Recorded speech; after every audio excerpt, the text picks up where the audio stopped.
Personally, I love social media and the introduction to social media and marketing. So I'm going to break it down and we're going to make sure that it's going to be as seamless as possible and it's going to get you to the next level in your social media.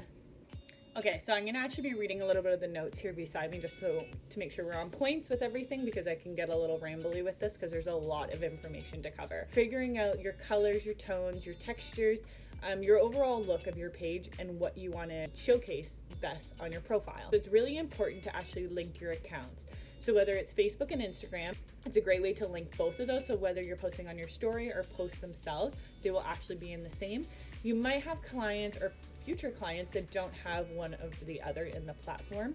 So for myself personally, I do have our Muskoka Aesthetic Spa location as well as the Muskoka Beauty Instagram. So I have both a spa location as well as our product line doing one post, but it's timesing it by 2 for both Facebook and Instagram. Clienteles that are in a whole into the Instagram game, but they might be into Facebook.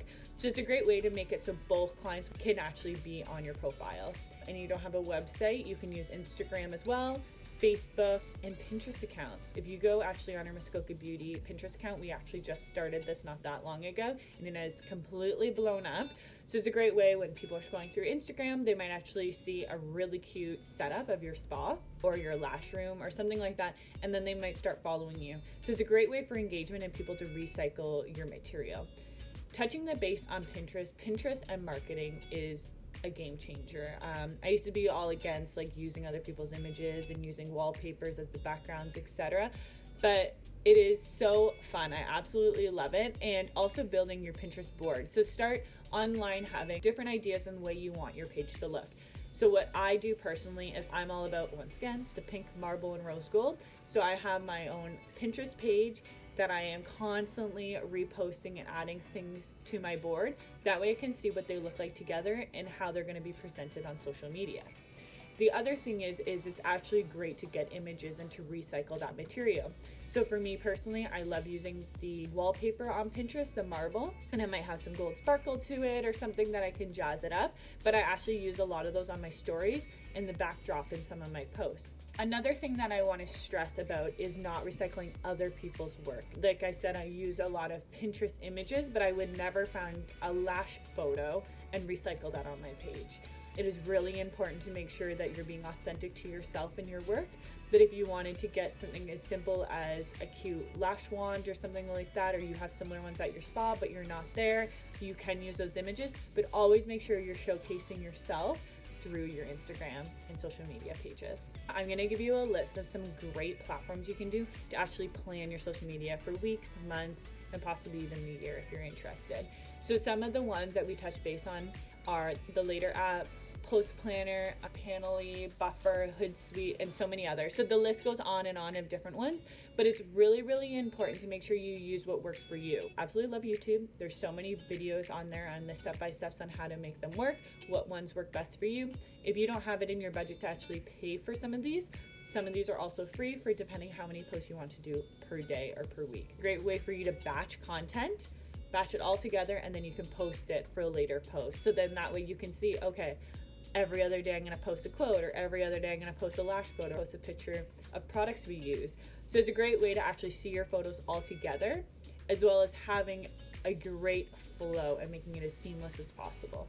I can't stress enough about having a business Instagram page. There's a lot of great tools that are behind the platform itself. As like Insight, you can see people can book or call appointments with you. It is a great way for engagement as well, so you can actually see how many people are engaged on those posts, as well as your stories too, and that other people can share it. So then it's not linked to your personal account. Your personal account you might want to keep private, but in the other ways it could be open to your business accounts and get clients in, and that way you're not always on all the time.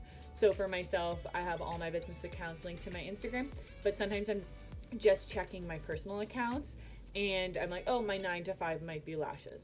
Let's get real. That doesn't actually happen. Business is my mind all the time.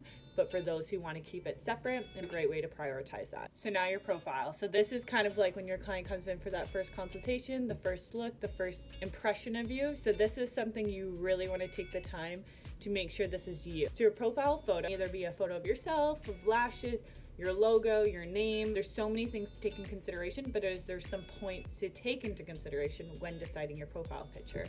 So your profile picture should be eye-catching, maybe with some bright colors. It can have like a colorful background, some lines behind it. Make it fun and really make sure that when people are scrolling through or going through on stories, that they can identify that that is you, or that is your brand, or that is your style. As well as with your profile picture, make sure the lighting is on point, make sure the branding is on point, because if you're posting a picture of a landscape or something like that, but your company has nothing to do with landscaping, maybe that'll catch the wrong intentions of your potential clients as well as your engagement. If you have a logo or something like that, or the name, that would be a great way to add into that. But keep it fresh, keep it as consistent as possible.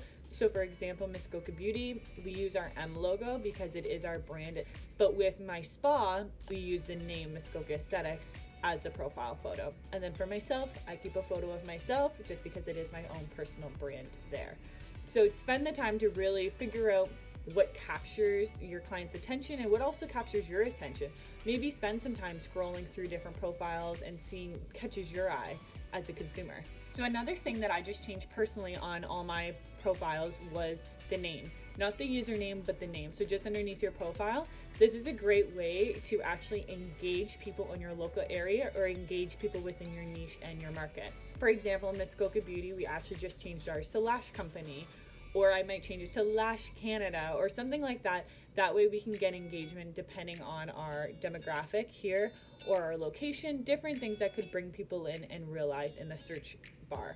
So when people are actually searching on Instagram, if you search Boss Babe, for example, Boss Babe Incorporated will probably come up, or Boss Girl Incorporated. There's so many different things that will come up on the Instagram pages, but really make sure that it is true to your business, true to your niche and your branding. So that is something to take into consideration in changing. I know here in Muskoka, I know that's something that we really drive on is the Muskoka clientele in the summer. So a lot of people will be searching the Muskoka location, but I want to be one of the first spas that might say Muskoka Spa or something like that to make sure that they are finding us first. Now your username.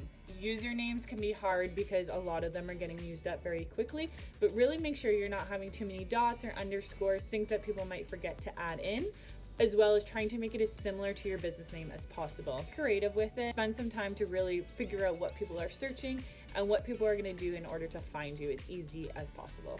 So adding in also your website in your bio is really important. So you can actually have the URL connected. That way people can book their online appointments if it's through there, or they can see how professional your website is if you retail products there, your affiliate programs, different things that you might not be able to showcase in your profile. Another great thing about linking your website here is you can actually send more information as well as different services you might provide, the pricing, costs, cancellation policies, and other things that your client might need to know about your company.